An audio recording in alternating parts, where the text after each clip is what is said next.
السلام عليكم ورحمة الله وبركاته. أهلا بكم في حلقة جديدة. كل سنة وانتم طيبين. عيد فطر مبارك عليكم جميعا وعلى الأسر الكريمة يا رب في مصر.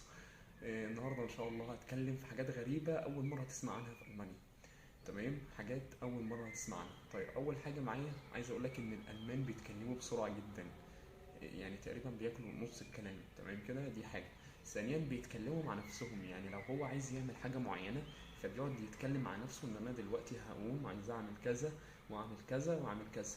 تمام، فاللي هو بيتكلم كتير لدرجة ان انت ممكن لو قاعد جنبه فانت بتبدأ ان انت تحس ان هو، يعني هل يا ترى هو بيوجه لك كلام ولا هو بيتكلم بنفسه ولا الموضوع ماشي ازاي بالظبط. فبيتوه منه، دي حاجة. ثانيا الألمان برضو لما بيجوا يتكلموا معاك في حاجه، فرضا هيطلب منك حاجه بيتكلم كتير جدا. يعني هما بيحبوا يتكلموا كتير على فكره، فبيتنيه يتكلم كتير لدرجه اللي هو بيتوهك، ما بتبقاش عارف هو عايز منك ايه بالظبط.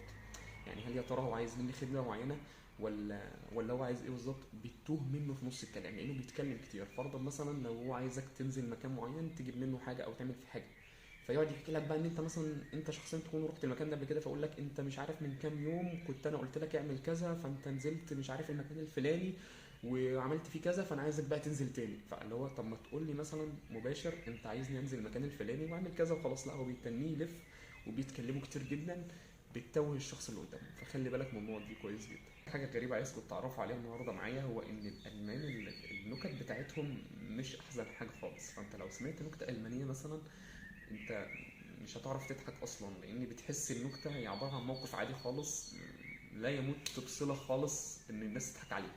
تمام، فدي حاجه، يعني حاجات غريبه هتقابلوها هنا في المانيا. مش هتلاقوا حد كتير يتكلم عن الحاجات ديت. واشوفكم ان شاء الله في حلقه جديده. اتمنى تكون الحلقه عجبتكم. لو لسه ما اشتركتوش في القناه اتمنى تشتركوا في القناه وتفعلوا زر الجرس لو انتوا حبيتوا المحتوى. واشوفكم ان شاء الله في حلقه جديده، والسلام عليكم ورحمه الله وبركاته.